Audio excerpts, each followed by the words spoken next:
Ici, on va venir observer comment repérer une poutre en porte-à-faux et comment réaliser sa plaque de tête à cette poutre en porte-à-faux et aussi comment calculer la hauteur de la colonne qui va venir s'appuyer. Donc, quand on est en porte-à-faux, si je vous montre la vue en plan, on va pouvoir repérer nos informations de cette façon-ci, du fait que je vais juste enlever ici le -100 à ce niveau-là. Donc, je me retrouve avec la colonne qui passe en dessous et j'ai la poutre qu'on voit que la ligne n'est pas interrompue. Donc, si je vous montre la différence, quand j'arrive ici et que je m'accroche sur la colonne, la ligne va être interrompue avant la colonne dans les deux sens, tandis qu'ici, la ligne, elle passe par-dessus. Qu'est-ce que ça veut dire? Ça veut dire que ma poutre passe par-dessus et la colonne est en dessous.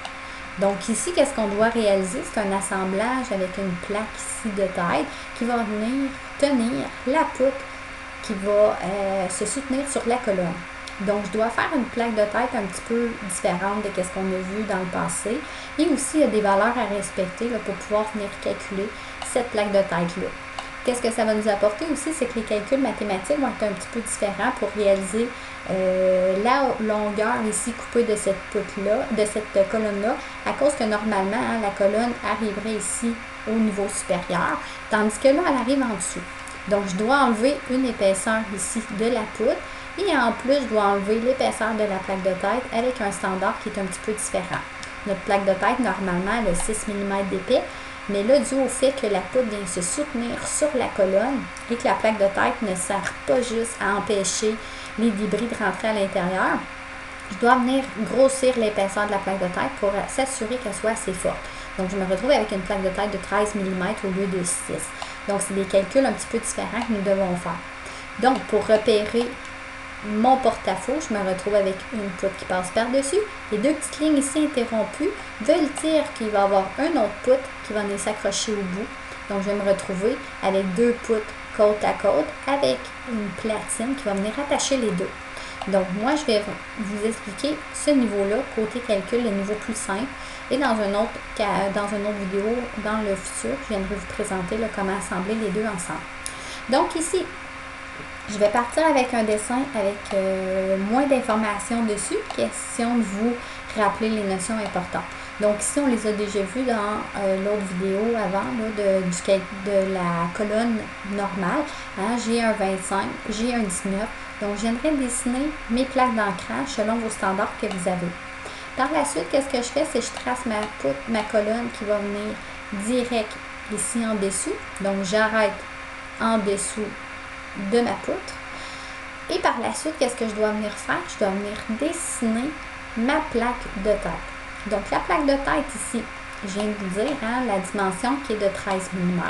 Donc, qu'est-ce que je vais faire? Je vais venir décaler ici de 13 mm. Par la suite, qu'est-ce que j'ai comme standard que je vous ai montré dans la classe? C'est que je me retrouve à... Le trou ici se retrouve à 32 à partir du bord de la colonne. C'est le centre du trou. Par la suite, j'ai un autre décalé de 32 qui est la fin de la plaque. Ça, c'est des standards. C'est des standards d'entreprise qu'on va appliquer à l'école. Du marché du travail, il faut s'assurer que les standards soient les mêmes. Normalement, ils devraient être proches de ces valeurs-là, mais ils peuvent être un petit peu différents. Même chose pour le 13 mm. Vous devez valider ces valeurs-là dans vos données techniques avant de partir votre projet. Donc ici, si je fais un premier décalé de 32, je me tasse ici, puis je vais refaire un deuxième décalé de 32. Je vais faire la même chose de l'autre côté. Je vais faire deux décalés de 32. Je me retrouve. Il y en a un qui n'a pas fonctionné. Je vais le refaire. Je me retrouve ici avec la ligne la plus loin. C'est la ligne, la fin de la plaque de tête. Donc, qu'est-ce que je vais faire? Je vais venir me faire un petit ajusté. Puis, je vais venir couper les petites lignes comme ça. Et par la suite, qu'est-ce que je peux faire? Je peux me faire un ajusté ici de ces deux lignes-là et les transformer en ligne d'axe pour m'assurer de ne pas me tromper. Et là, à ce moment-là, je pourrais venir les étirer et faire mon processus normal là, que je ferais d'habitude. Je pourrais venir aussi les décaler avant d'avoir étiré la ligne. Je vais le faire avec ici. Je vais les décaler. On sait que nos dimensions standards de nos trous, c'est 22 mm. Donc, je vais décaler de 11 chaque côté. Et par la suite, là, je pourrais venir remplir ici avec une hachure de solide. On va prendre solide. Et voilà. Ici, il y a un petit contour qui n'est pas fermé. Et voilà ici. Puis, je pourrais encore une fois copier mon hachure ici. De ce côté-là. Je pourrais venir ici effacer ma ligne supplémentaire au centre. Copier.